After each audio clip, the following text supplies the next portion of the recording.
Hey everybody, welcome back to another episode of the program. Today I wanted to talk about 1,000 lost ancient sites revealed by LiDAR on the Scottish island called Arran. I think that's how you say it, Arran. The first syllable is accented, I think. And this island is very interesting because it has a pretty rich history for changing languages a lot. So it was continuously occupied, but the languages were changing at least 4 times. And for a visual here, it's right across the way from Glasgow in Scotland here. It's this island right here. This mountainous region here for a long time was thought to have been not really occupied. They found a few things, but the archaeologists didn't really venture any. They would think if it was populated at all, it was very sparsely populated. It wasn't as concentrated, but they did these LiDAR scans on a section of this island, and it's revealed not just a few settlements, but thousands of sites that are indicative of large-scale human activity. I do episodes like this every now and then regarding technology, and not only the latest technology, but how they're using technology in archaeology. It's very interesting to see them utilize this and, find out some cutting edge stuff, some new information that hasn't been known previously. So this project was undertaken from the Historic Environment Scotland. These are archaeologists from this institution, and they basically got into some sort of aircraft, and they were scanning LiDAR. They're using laser scanning to document the land. Now, I did a few episodes on this in South and Central America. These are LiDAR scans from, I think this is from Colombia or Peru, but this is what it looks like. It looks very CGI like you would see in like a beta test of some video game, but this is basically what the landscape looks like underneath all the foliage and biomass and all that stuff. So again, this is just mapping the ground, so to speak, and this is basically what it would look like if it was bald, if Earth was bald. Very interesting stuff. And so these photos came out, and here you can see what they now know to be shieling huts in this place called Glen Eorsa, which is a section of this island. And a lot of what they found is very interesting. These are prehistoric settlements, medieval farmsteads, and a Neolithic Cursus monument. So these are all very rare finds on the west coast. So on this side here, they were finding all of this stuff. Very, very fascinating here. So this survey obviously is the largest of its type so far, because again, it hasn't been done in Scotland at all. They're kind of not late to the party, but you know how technology takes a while to flip, and then once it flips, everybody's on it. So it's very surprising that they haven't done this earlier, because the stuff in South America here was done at least 2 or 3 years ago. So yeah, it could be a funding thing or whatever. But anyway, this survey is the largest of its type so far in Scotland and has detected the remains of ancient monuments on the island. Heritage chiefs, so I guess these are kind of the locals. They believe tens of thousands more sites could be found using the tech. Of course, because they've only done a small survey of it, even though it's the largest in Scotland, it's still relatively small considering all the stuff that they haven't done. And eventually, I think they'll just go ahead and scan everything else. A few months ago, I did an episode on the crannigs, which are found all along the northwestern edge of Scotland. And it'd be interesting to see some of the LiDAR scans that come out from there. Maybe there are other sites that they don't know of. Maybe these crannigs are somehow connected to these settlements. Perhaps they'll find suitable places to start a legitimate excavation, and maybe they'll find even more things. Maybe there'll be some answers in terms of some of the runes that are found there.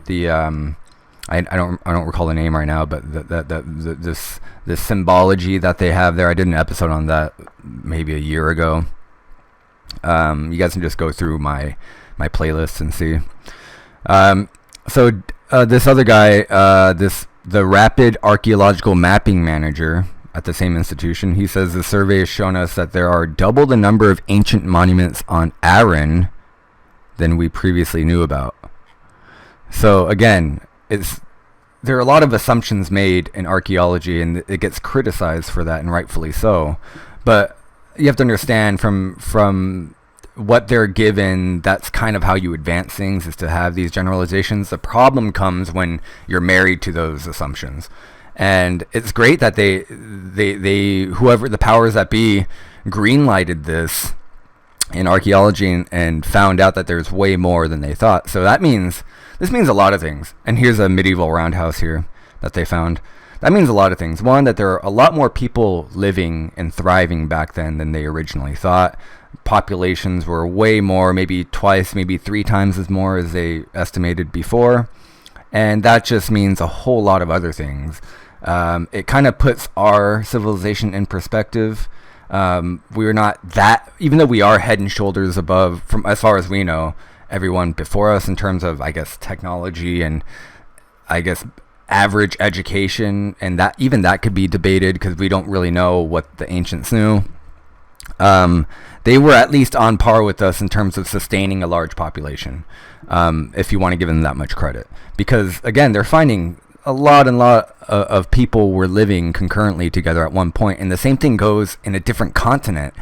And, again, going back to South America, they found that people lived in the Amazon basin, and all around that area, Peru, Colombia, especially that part on that side of the Andes there. There are millions and millions of people living there, and Central America as well.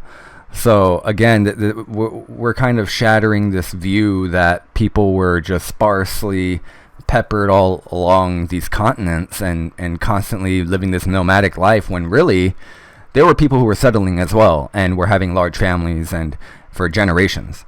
So that's something that I garnered from things like this, that again, if it weren't for LiDAR, we wouldn't have even a clue as to what was going on back then.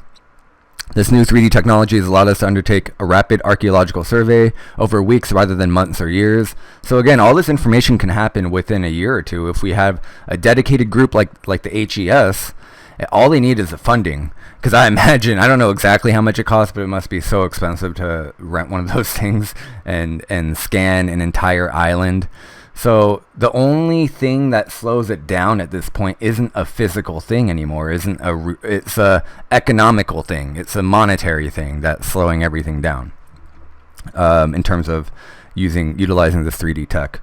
Allowed us to discover sites that might even have been impossible to find otherwise. We have been able to see how densely settled parts of Arran were, and the medieval and post-medieval shieling sites that were discovered have told us how upland areas were used by shepherds. So again, they know for sure there are a lot of shepherds, especially in the higher elevation areas. But then there were also people who were living in these sites, and they were thriving again. In an unrelated video, in an unrelated area, but close. I think it was in Spain and parts of France. Here, they found that people were living in the same manner in terms of these different types of settlements, and they were drinking a lot of. They had ale, so. Again, that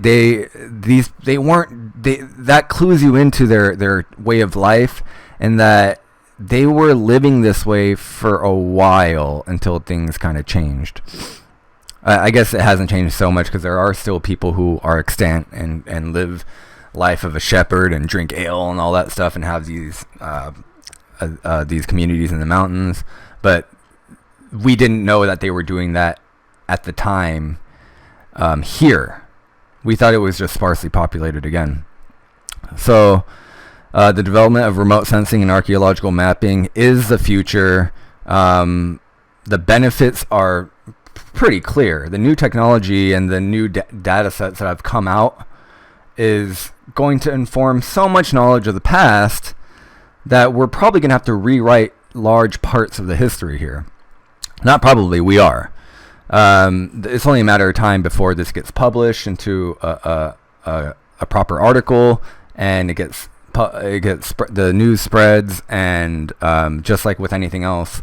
But if you look at something like Egypt, the classic Egyptologist, all this data has flown in their face, but they are still holding to the 1950s era archaeology, that established paradigm, because those guys came from that paradigm, and they're going, once they pass on, then there's a saying with that, I think, history stands on the shoulders of dead men, or advances on the shoulders of dead men, something like that.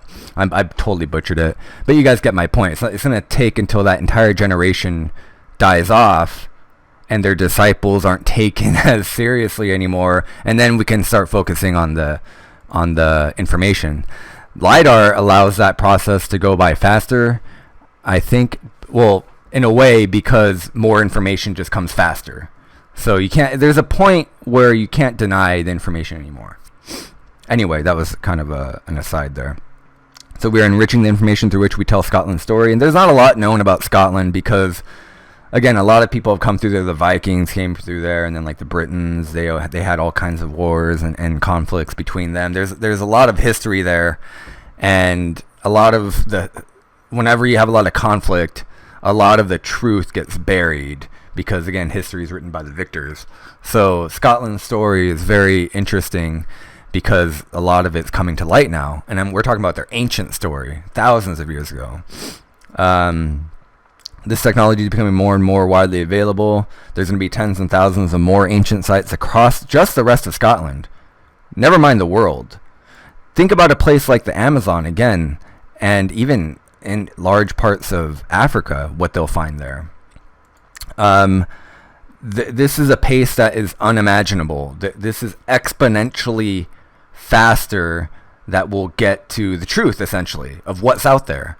And so we don't have to worry so much now. We're not the pressure is not, it's not as bad now if we're fighting against a time constraint, meaning the lifespan of archaeologists who are learned in the subject, or not even just archaeologists, researchers, geologists, whoever it is.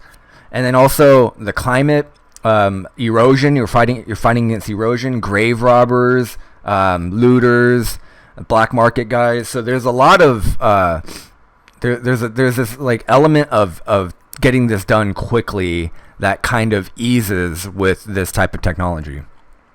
And again, let me know. You guys can see the results on Canmore, which is Scotland's National Record of Historic Environment. So it's out there for the public. You guys can totally check it out. Again, this LiDAR stuff's very interesting. It's definitely not fake because I've seen it with my own eyes. It's real, even though like people will say this is CGI. It's 3D. It's mapped out and then put on a program. So yeah, that's why it looks like it's computer graphics, but it's not generated by the computer. It's generated by people on the field who are actually going out there, boots on the ground, or in this case, boots in a helicopter, and they're scanning the ground. So when I was on the Grimerica podcast, we briefly talked about LiDAR, and I think Graham was talking about how he would like to see, we were talking about Doggerland, and he would like to see LiDAR mapped in that area. This area here, the North Sea. And that would be very interesting as well. So we wouldn't have to have so many people diving, and instead we can use LiDAR to graph or to map out the ground, the floor here, the sea floor, which is comparative to the Atlantic, let's say, is much more shallow. And then we can start having specialists and divers go into certain areas that they think are worth exploring first, right? Because I mentioned all the archaeologists, they don't just pick a random site. They scout the area for a while, and then they try to find the right, what they think would be the right mix of water, natural resources, geography, all of these different elements come into play before they decide to say, okay, we're going to excavate here because we think this is the highest chance of finding something. If we did that with the North Sea, and look how big the North Sea is. It's huge. Doggerland was gigantic. And the English Channel here was also not an English channel. So again, LiDAR would help that very quickly. Can you imagine if a guy like Jacques Cousteau had LiDAR at his disposal? A guy like that is completely necessary now to fully utilize the technology mixed with his expertise and experience and his leadership and all of those things that come with him being a great explorer. So anyway, let me know what you guys think about this. I thought this is a very interesting article. I love hearing about this type of tech. If there's some type of tech that I haven't heard about, which I don't know, I'm pretty diligent when it comes to archaeological tech. But let me know what you guys think. Bring some stuff up to my attention. The last video, I got a lot of cool comments, so always looking forward to your comments. Just keep it clean and positive, and I'll talk to you guys later.